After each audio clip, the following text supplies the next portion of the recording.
segundo dia de palavra e reflexão deste mês com o tema Padrão de Deus para a Vida Cotidiana. E caso você tenha chegado hoje, não tenha assistido o vídeo de ontem, procure, ele está aqui disponível no canal, para que você se intere aí a respeito do que nós já conversamos. E vamos partir daqui. Lembrando que Isaías 55 nos faz um convite para uma vida sob a dependência de Deus, para saciar as nossas necessidades em Deus, ainda que sem condições, entendendo que Deus é o nosso provedor, aquele que supre todas as nossas necessidades, um chamado a compreender que a nossa vida não deve ser dividida, compartimentalizada, mas que nós devemos começar a enxergar e viver a vida na sua integralidade, assim como Deus mostra que os céus e a terra estão unidos, aquilo que é espiritual e aquilo que é terreno deve estar unido, deve estar integrado na nossa vida. Deus nos chama para fazer essa integração e cotidianizar a sua palavra, que é o que nós vemos em Romanos, quando Paulo nos chama, nos exorta para entregar a Deus as nossas vidas como um sacrifício vivo, santo e agradável a Ele, para que não nos amoldemos ao padrão deste mundo, mas sejamos transformados por meio de uma mudança completa no nosso modo de pensar. É um chamado, eu disse, para cotidianizar a palavra de Deus, porque se trata de entender que entregar as nossas vidas como sacrifício a Deus, entregar as nossas vidas como uma oferta a Deus, significa entregar a Deus tudo que há em nós, entregar a Deus toda a nossa vida, inclusive cada uma das coisas mais cotidianas, mais rotineiras e mais aparentemente sem relevância da nossa vida. Entregar a Ele tudo isso, tudo que nós fazemos, tudo que nós temos no nosso dia a dia, como uma oferta a Ele, como um sacrifício que seja santo e agradável a Ele. O sacrifício que agrada a Deus e não àquele que está sendo sacrificado. Nós somos chamados a ofertar a Deus na nossa vida inteira. E por isso eu falei de uma cotidianização da palavra, ou seja, assim como Deus nos chama a integrar céus e terra. Em Isaías 55 nós vemos a terra e o céu integrados. Nós vemos um chamado para uma vida toda integrada, uma vida que sacia a nossa sede, que sacia as nossas necessidades, sacia a nossa fome, e tudo isso não apenas no plano físico e terreno, mas também no plano espiritual. Isaías 55 nos mostra a restauração de todas as coisas, a completude de todas as coisas, numa vida totalmente entregue e rendida a Deus. E Romanos nos fala a respeito de uma vida entregue cotidianamente a Deus, de uma vida entregue em cada um dos seus pormenores, das suas menores e mais rotineiras questões. Logo, nós percebemos que tudo aquilo que nós fazemos deve ser uma oferta a Deus. Cada um dos nossos pensamentos, não apenas das nossas orações, mas cada um dos nossos pensamentos, das nossas ações, de tudo aquilo que nós fazemos.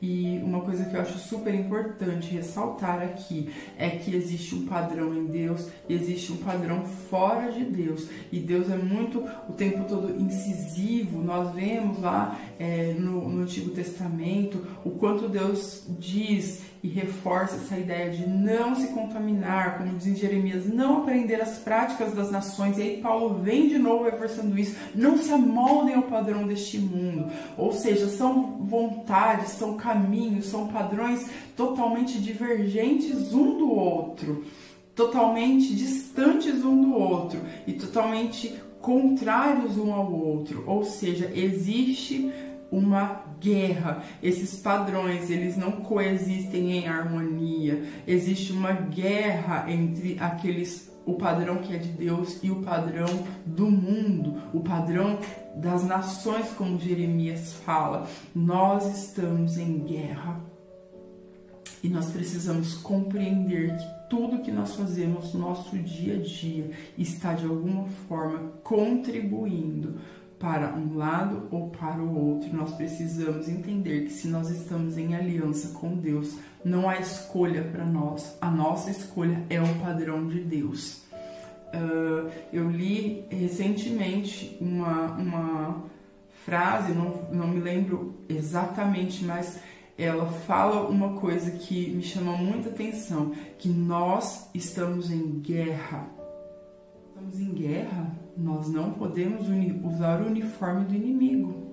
Nós não podemos de forma alguma ser confundidos com o inimigo. Isso é um grande perigo. E uma outra coisa que recentemente eu ouvi também é que numa guerra nós temos que estar preparados, nós temos que estar armados. Nós não podemos ir à guerra de pijama e pantufas. Ou seja, numa guerra nós precisamos decidir primeiro em que lado nós estamos, e tendo decidido o lado, nós não podemos sequer ser confundidos com o inimigo. Então nós temos que ter uma atitude, um uniforme diferente do que usa o nosso inimigo. E também não podemos estar de pijamas e pantufas, mas nós estamos usando um uniforme, nós estamos usando armas, nós estamos preparados para aquela guerra. E viver o padrão de Deus é assumir uma guerra contra a cultura vigente, contra o padrão deste mundo. A forma como nós nos alimentamos tem muito a dizer a respeito disso. Existe um padrão em Deus para a forma como nós nos alimentamos. Hoje nós vemos nas prateleiras do mercado cada vez mais pacotes e pacotes e pacotes. E dentro desses pacotes tem muita coisa que não é alimento. Aliás, em muitos desses pacotes praticamente não tem nada que seja alimento verdadeiro. Os alimentos que o nosso Deus fez para que nós nos nutríssemos com eles. Assim como fala aqui em Isaías, que a chuva desce dos céus para regar a terra, para fazê-la brotar e florescer, para produzir semente para o semeador e pão para o que come. O provedor do verdadeiro alimento é o nosso Deus. Então, quais são os verdadeiros alimentos? São aqueles que o nosso Deus criou para que nós nos alimentássemos, especialmente aqueles que brotam da terra. E nós, infelizmente, muitas vezes estamos deixando isso de lado. Dizem que nós precisamos desembalar menos e descascar mais. Então, a gente pode pensar, mas o que isso tem a ver com o padrão de Deus e com espiritualidade? Ora, Isaías fala disso, da terra, fala de nós nos voltarmos para Deus. Como eu disse ontem, não é à toa que ele usa aqui esse símbolo da terra para falar da palavra de Deus. Então ele está usando um símbolo que é material, que é terreno, para falar de uma coisa que é espiritual, que é a palavra de Deus agindo, descendo para agir nas nossas vidas. Ele está falando, usando o exemplo da terra. Então, nós precisamos rever. Há muitos transgênicos, há muitos açúcares, muitas gorduras, muitos alimentos ultraprocessados, e nós precisamos prestar atenção nisso. Eu não vou entrar em detalhes, mas tem aqui também no canal do Espaço Grupo News uma reflexão maravilhosa a respeito disso, sobre a filosofia cristã da alimentação. Eu te aconselho a procurar e você vai entender um pouco mais a respeito disso. O modo como eu como também é importante, mas não apenas o que eu tenho comido, com o que eu tenho me alimentado. Às vezes eu estou adoecendo, estou sofrendo de falta de nutrientes no meu organismo, que está gerando em mim doenças inflamatórias, inflamatórias, que está gerando em mim doenças emocionais, inclusive, cansaço, indisposição, estresse, e muitas vezes isso tem a ver com a nossa alimentação, com a falta de nutrição do nosso organismo, e aí a gente fica desesperado, às vezes achando até que nós estamos precisando de oração, quando na verdade nós estamos precisando de uma boa e verdadeira alimentação. Isso tem a ver sim com as coisas de Deus. O modo como nós comemos também é relevante, também é importante. Por que nós comemos? É só para suprir e nutrir o nosso organismo? Nós precisamos lembrar que sentar-se à mesa é uma coisa muito importante. A mesa tem um papel muito relevante na Bíblia. Se nós formos pensar nisso, nós vamos descobrir que a mesa, o sentar-se à mesa, o estar juntos à mesa, isso tem um papel muito relevante na vida cristã.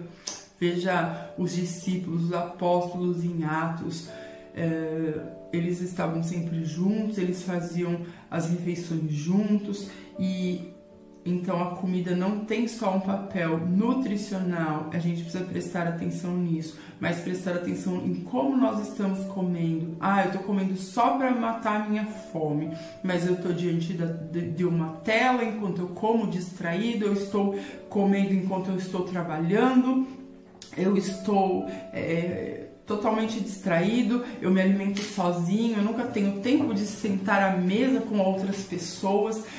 O sentar-se à mesa para nos alimentar e alimentar a nossa alma e o nosso espírito. Quantas e quantas vezes nós nos sentamos à mesa em família e ali questões foram levantadas, arestas foram aparadas, quantas vezes entre os irmãos o Senhor não nos trouxe revelação, entendimento, cura, perdão, por meio de estarmos sentados juntos à mesa. Isso é muito relevante. A minha irmã e meu cunhado, Juliano e Danilo, eles falam que um bom churrasco não é aquele, como minha família sempre esteve acostumada, em que você assa toda a carne, prepara toda a comida, põe tudo na mesa e come de uma vez. Mas é aquele em que você gasta uma tarde inteira ali, petiscando. Você nem faz uma refeição completa de uma vez só, mas você tá ali petiscando, come uma coisinha, outra, vai assando ali uma carne, até mesmo um legume, um pãozinho de alho, come ali uma saladinha e vai conversando, e vai falando da vida, e vai passando a tarde, gastando tempo, não apenas para comer, mas para estar juntos ali. E isso é muito importante. A forma como nós nos vestimos é muito relevante também para mostrar se nós estamos em aliança com Deus ou não. Então, questões como modéstia, decência, zelo, pureza, respeito e santidade, eles são expostos, eles são expressos por meio do modo como nós nos vestimos, e até mesmo autocontrole e domínio próprio, porque não se trata apenas de também o como eu estou me vestindo, mas para quem eu estou me vestindo, por que eu estou me vestindo. Não é só que tipo de roupas eu uso, mas o quanto eu invisto nisso, o quanto isso tem ocupado aí o meu orçamento e às vezes até estourado o meu orçamento.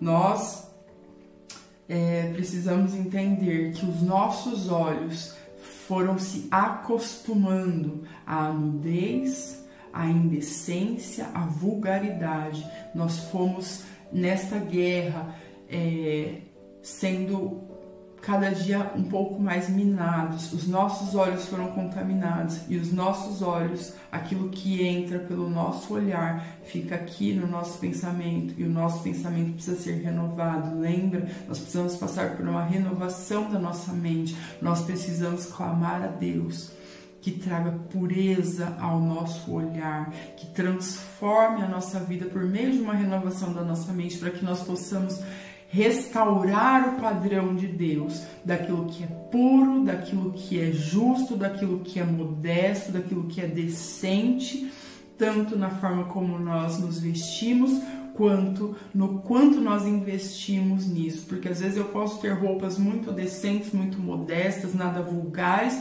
mas eu sou consumista, eu faço coleção, tenho milhões e milhões de pares de sapato, de bonés, de cintos, de relógios, de acessórios, enfim, isso tem a ver com nós seguirmos o padrão de Deus. Existe um padrão em Deus, então pense sobre essa questão. É preciso renovar a mente para torná-la pura outra vez a respeito dessas questões de sensualidade, para reagir contra isso. Nós não podemos, não devíamos nem assistir à televisão, aos comerciais, mas caso assistamos, ou mesmo que a gente não assista, nós não podemos passar na rua e ver um anúncio gigantesco no outdoor com uma mulher seminua e achar aquilo normal, como nós já estamos acostumados, porque os nossos olhos acostumaram tanto a ver. Nós estamos expondo as nossas crianças a isso, e nós precisamos pedir a Deus que restaure a nossa vida, que renove a nossa mente, para que o seu padrão seja restabelecido em nós, e nós voltemos à decência, ao zelo, ao respeito. A forma como eu me visto deve ser um ato de respeito ao outro, deve ser um ato de reverência às pessoas, meus irmãos em Cristo ou não. Eu não tenho que me vestir para que as pessoas me notem, para que as pessoas me olhem, me desejem, me admirem com luxúria, com olhos pecaminosos. Eu tenho que me vestir com decência. Isso é responsabilidade minha, não é do outro.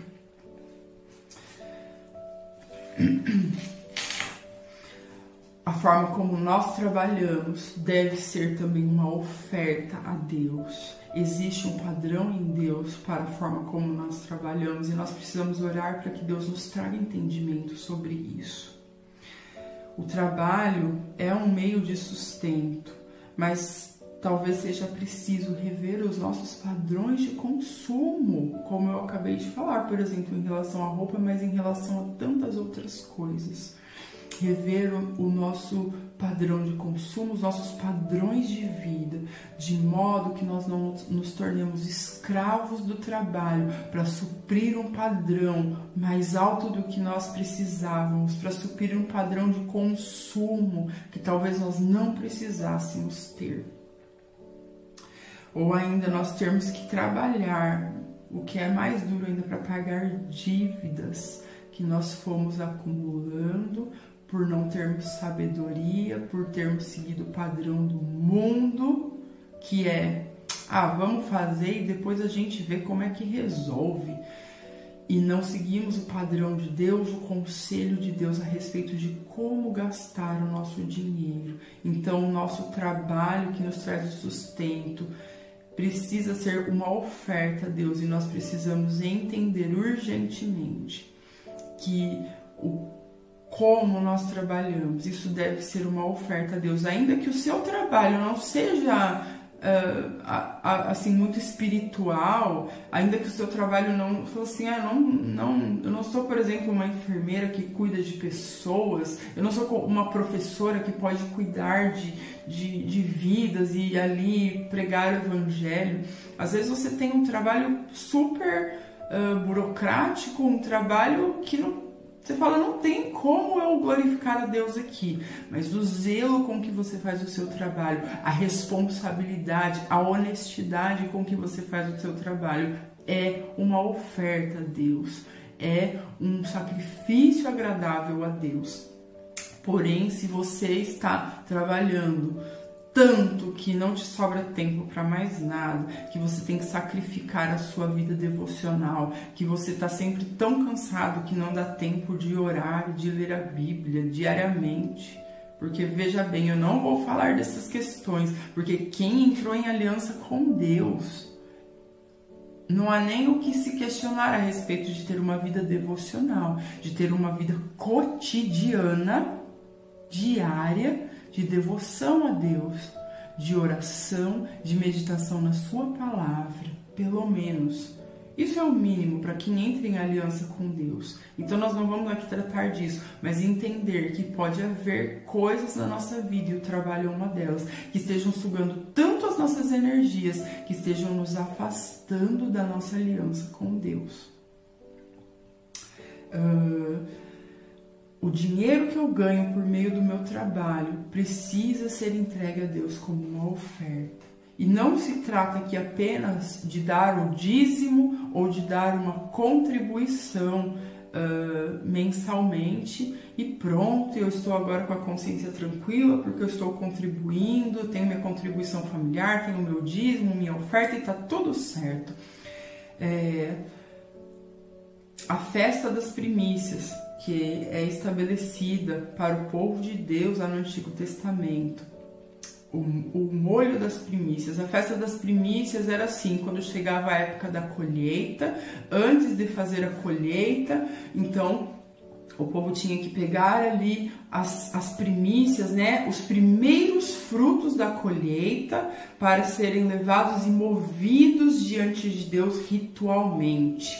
Então nada podia ser feito com aquela colheita antes que essas primícias, esses primeiros frutos fossem apresentados diante de Deus como uma oferta.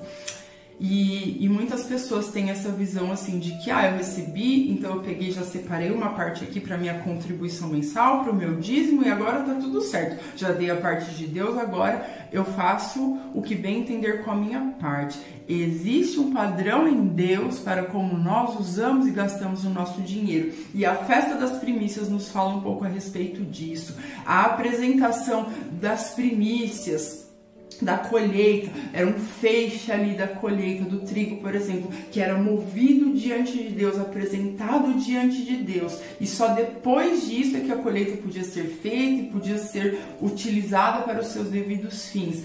Essa era uma mostra de que, olha aqui, Senhor, aqui estão as primícias e nós estamos apresentando a Ti para mostrar que a colheita toda veio do Senhor, para mostrar que tudo pertence ao Senhor. Nós estamos pegando essa pequena amostra, essas primícias, e movendo diante do Senhor como uma oferta para dizer que a colheita inteira é do Senhor. Então entenda que dar o dízimo não é só sobre dar o dízimo e estar tranquilo e fazer o que quiser com o resto. Você dar a oferta, a contribuição, o seu dízimo, seja como for, é uma forma de mostrar: Deus, aqui está uma oferta ao Senhor, para mostrar que o 100% do que eu tenho vem do Senhor, porque eu reconheço que foi o Senhor quem me deu isso. Era esse o sentimento do povo quando mostrava, quando ofertava as primícias a Deus. É o reconhecimento de que veio tudo do Senhor, é o reconhecimento de que é o Senhor que envia a chuva e a neve dos céus para que reguem a terra, façam-na brotar e florescer, para ela produzir semente para o semeador e pão para o que come. É o reconhecimento de que isso pertence a Deus. Cuidado também com os excessos. Aquela velha história que diz: eu vivo para trabalhar ou trabalho para viver. Isso é muito real e você precisa prestar atenção nisso. Eu glorifico a Deus com a minha atividade, sendo honesto, sendo justo, sendo correto com o que eu faço, com o meu trabalho, e aí eu obtenho dela o sustento para viver bem, ou não dá tempo de viver porque eu tenho que trabalhar. Pense nisso, cuidado com os excessos. Nós vamos falar de relacionamentos. E aí eu penso em algumas palavras quando falo de relacionar-se: respeito, empatia, compaixão, pureza, responsabilidade, perdão e procurar o bem do outro. Que tipo de relacionamento eu tenho com os meus companheiros de fé? Eu tenho um relacionamento real, de verdade, com os meus companheiros, os meus irmãos de fé? Dá tempo de se relacionar ou tá muito corrido? A gente sempre fala isso: nossa, tá corrido, nossa, eu queria ir lá na tua casa, eu queria fazer isso ou aquilo, mas tá tão corrido, e a nossa vida tá sempre tão corrida, você tem se relacionado? Jesus falava às multidões, e aí em algum momento ele tinha 70 que ele enviou, inclusive, para cidades, para levar a boa nova, para expulsar demônios, curar. Mas, para além dos 70, Jesus tinha os 12. Dos 12, havia 3, não é isso? E desses 3, havia um que era o mais chegado. Onde estão os meus 2 ou 3? Onde estão os seus 2 ou 3? Nós temos os irmãos na coletividade, e aí você tem relacionamentos relevantes que saiam da superficialidade, pessoas com quem você possa realmente contar, pessoas que te conheçam, que conheçam as suas mazelas, que conheçam os seus podres, né? Você tem esses relacionamentos, as pessoas que vão te ajudar a te manter em pé porque te conhecem, sabem onde você é fraco e vão te ajudar a te manter em pé. Você tem, onde estão essas pessoas? A Rosana fez recentemente uma reflexão muito bacana sobre isso. E a gente pode até colocar em algum lugar aqui o link para que vocês acessem a respeito de Onesíforo e o quanto ele abençoou Paulo, dando suporte a ele. Jovens, e mesmo os que não são tão jovens, que tipo de relacionamento vocês têm entre os seus amigos? Como é que é o negócio? Diga-me com quem andas e te direi quem és, não é assim? Olha, as suas amizades, elas têm enorme influência em quem você está se tornando, naquilo que você acha da vida, nos seus conceitos, nos seus princípios. Quem são os seus amigos? Por que vale a pena manter esses amigos? Essas amizades passam pela porta estreita? Jesus disse que a porta era estreita para a vida eterna. Essas amizades passam pela porta estreita? Essas amizades cabem no estreito caminho? É possível caminhar com essas amizades pelo caminho estreito? Quais são as influências que esses meus amigos têm sobre mim e quais são as influências que eu exerço sobre eles? E aí, eu também gostaria de levantar a questão sobre como é o meu relacionamento com o sexo oposto. Especialmente entre os jovens, a gente encontra muitos problemas, muitas dificuldades em relação a isso, muitas tentações. Tome cuidado para não ficar gerando, especialmente de propósito, expectativas que não poderão ser satisfeitas em pessoas do sexo oposto. Cuidado para não querer tanta atenção para si, que você fique despertando em outras pessoas sentimentos que você não pode ou não deve suprir. As experiências românticas deveriam ser guardadas para aqueles que estão visando racionalmente e seriamente o casamento. Não apenas visando, mas para aqueles que já estão nesse caminho, que já estão se preparando, que estão caminhando para o casamento. Não é para, como se diz por aí, ir curtindo com as pessoas erradas enquanto você não encontra a certa, ir se divertindo com as pessoas erradas enquanto a certa não aparece. Isso não tem nada a ver com o padrão de Deus. Existe um padrão em Deus para como eu me relaciono com o sexo oposto. O namoro deveria ser uma preparação para o casamento. E qualquer coisa fora disso está fora também dos padrões de Deus. O namoro deveria ser, inclusive, uma preparação não muito longa para o casamento. Tem que ter racionalidade aqui, muito mais do que paixão. Tem que calcular os custos e ver se eu dou conta de bancá-los. Sejam eles custos financeiros, custos espirituais, emocionais e etc. Sexo? Fora do casamento? Mas olha só, você tá doido. Isso aí não tem nada a ver com o padrão de Deus. Existe um padrão em Deus para o sexo. E ele está totalmente restrito ao casamento. E uma coisa que eu gostaria de ressaltar aqui para aqueles que são solteiros. Grave isso. O sexo é muito mais do que somente ou finalmente a penetração. Como é que você tem se relacionado com o sexo oposto? Existe um padrão em Deus. E esse padrão envolve autocontrole, envolve esperar, envolve respeitar o outro, os sentimentos do outro, envolve pureza, envolve ser justo. Existe um padrão em Deus para como você se relaciona. Inclusive você que é casado, mas que fica aí querendo ganhar atenção de outras pessoas que não seja o seu cônjuge. Esse não é o padrão de Deus.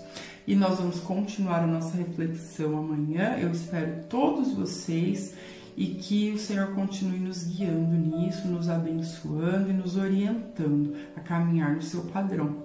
Um abraço, fiquem com Deus e até amanhã.